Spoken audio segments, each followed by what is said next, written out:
જય શ્રી કૃષ્ણ। હું ભારતી સિંગાળા અનેરી વાનગીમાં આપનું હાર્દિક સ્વાગત છે।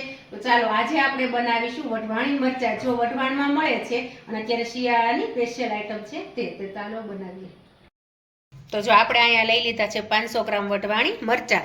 વઢવાણી મરચાં લેવાના, પણ જો કેવા લેવાના છે કે એકદમ આવા લીલા હોવા જોઈએ, એની દાંડલી પણ લીલી હોવી જોઈએ, સુકાઈ ગયેલી ન ચાલે, એટલા માટે એકદમ આવા લીલા લેવાના છે અને આવા બધા અને કડક લેવાના છે, પોચા ન હોય એવા।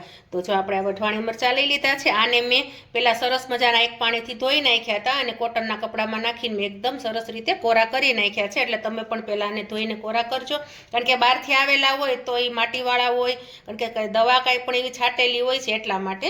તો જો હવે આને આપણે કઈ રીતે સુધારવાના છે, તો આપણે આ મરચું લેવાનું છે ને વચ્ચેથી આ રીતે ચીરો પાડવાનો છે,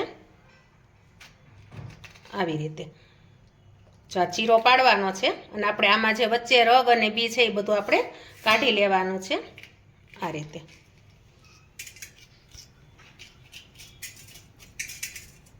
જો આ રીતે બધું એમાંથી કાઢી નાખવાનું છે અને આપણે આને અહીંયા સાઈડમાં રાખી દેવાનું છે। એ જ રીતે આપણે બીજું મરચું લેવાનું છે, એને પણ આ રીતે ચેકો પાડવાનો છે,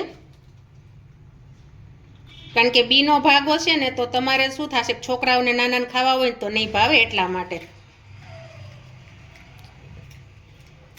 જો શિયાળો છે તો અત્યારે તમને આ મરચાંની સિઝન હોય તો મરચાં પણ સરસ આવે છે અને તમે આને 6 મહિના સુધી સ્ટોર કરીને રાખી પણ શકો છો। તો જો આ રીતે આપણે મરચાં અને બધાને બીને રગ કાઢ્યા છે, તો આ રીતે આપણે બધાને કરવાનું છે।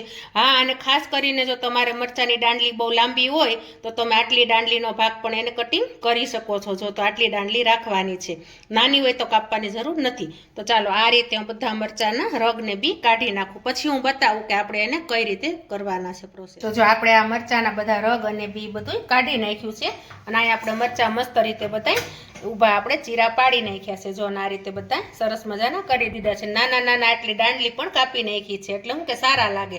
અને અહીંયા મેં લીધું છે મીઠું, 3 ચમચી મીઠું લીધું છે, તો એને આપણે એક આ વાટકીયામાં નાખશું અને 3 ચમચી મેં હળદર લીધી છે।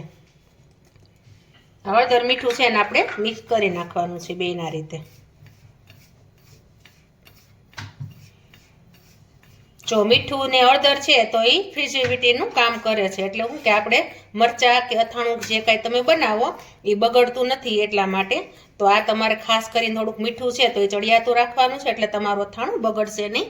6 મહિના સુધી કે 1 વર્ષ સુધી આપણે રાખવું હોય તો રાખી શકીએ। તો આ રીતે મરચું આપણે લેવાનું છે અને એમાં આપણે આ હળદર મીઠું ભરવાનું છે, અને આ રીતે આપણે આંગળીથી અંદર ઘસી નાખવાનું છે અને પછી એને મરચાંને આમાં બીજા એક વાસણમાં લઈને મૂકી દેવાના છે।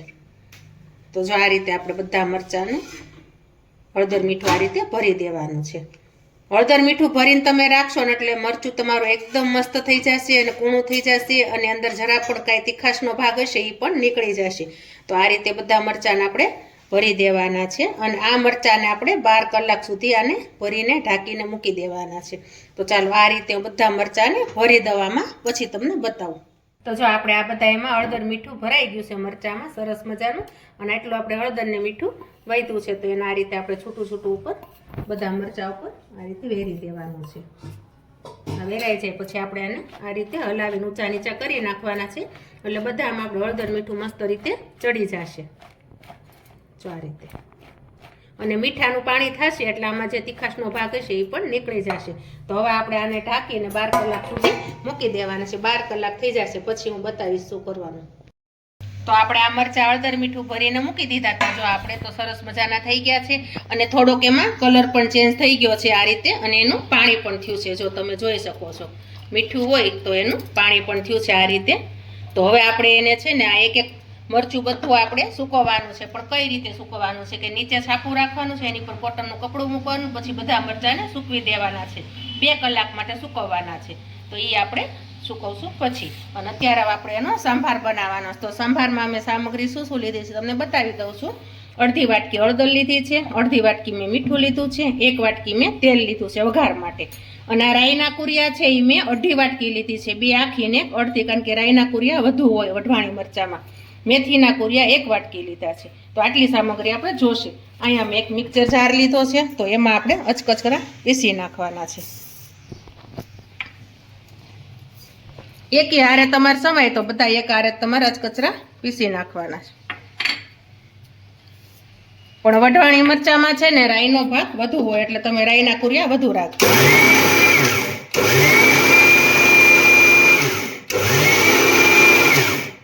તો જો આપણે આવા પીસવાના છે, આખો અડધો આટો ફેરવવાનો છે, એકદમ ઝીણો પાવડર નથી કરવાનો.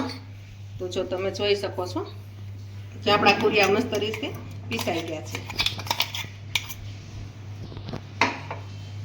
હવે આપણે વચ્ચે આ રીતે ખાડો કરવાનો છે.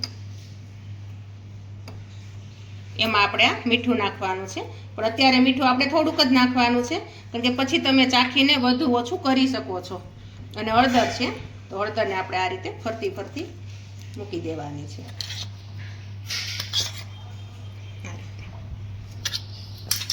તો આપણો આ સંભાર અહીંયા આ રીતે રાખી દેવાનો છે. હવે આપણે એક અહીંયા પેન લઈ લેશું વઘારી, અને આપણે એમાં તેલ ગરમ કરવાનું છે.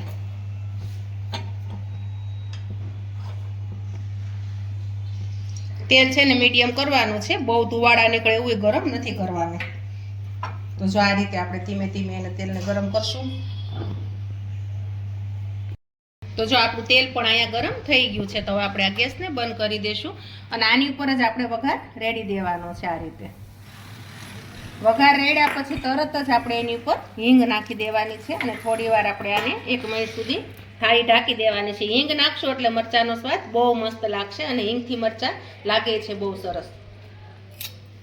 જો આપણે એને હવે આ રીતે ગરમ ગરમ હોય ત્યાં મિક્સ કરી દેવાનું છે.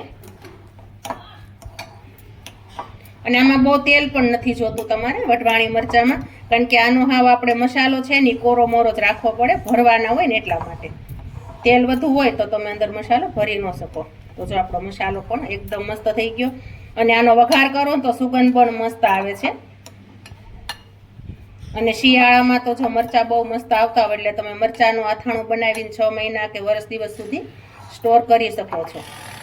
તો આ મસાલાના રીતે આપણે કરીને એને 2 કલાક સુધી રેસ્ટ આપી દેવાનો છે.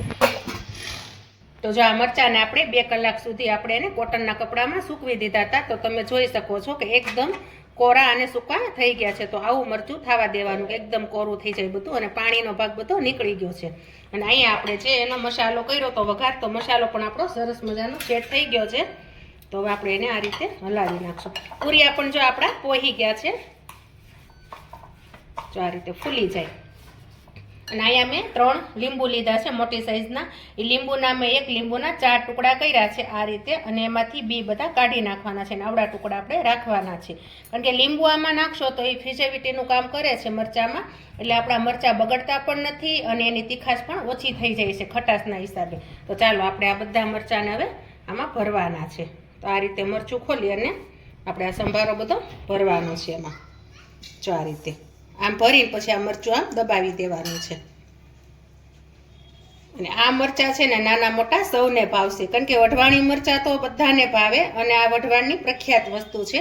તમે જો વઢવાણમાં જાઓ તો તમને બધી બાજુ, ચારે બાજુ અત્યારે આ વઢવાણી મરચાં જ વેચાતા હોય, અને ક્યાં ક્યાં સુધી એ લોકોના મરચાં જાય છે. તો તમે ઘરે પણ જો આ રીતે જ બનાવી શકો. તો આ રીતે બધા મરચાંને ભરી લેવાના છે. તો ચાલો બધા આ રીતે મરચાં ભરી લો.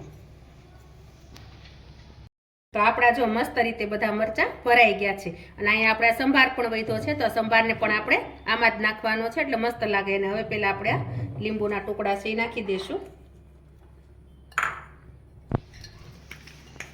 એની ઉપર આપણે સંભાર નાખવાનો છે.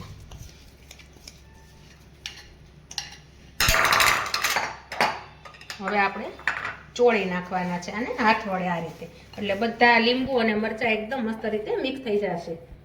અને લીંબુથી ખટાશ આવશે આમાં મરચાંમાં, એટલે ખાવાની પણ બહુ મજા આવશે. અને જો આ લોકો વઢવાણી મરચાં બનાવે છે એ આ રીતે જ બનાવે છે, એટલે પરફેક્ટ એની રીત છે. એટલે તમારે પણ વઢવાણી મરચાં બનાવવા હોય તો આ રીતે જ બનાવજો. તો આ જ એની રીત છે અને આ મરચાં બનાવવાની. તો જો આપણા મરચાં મસ્ત રીતે તૈયાર થઈ ગયા છે. આ વઢવાણી મરચાં તૈયાર. આને આપણે 2 દિવસ પછી તમે ખાઈ શકો છો.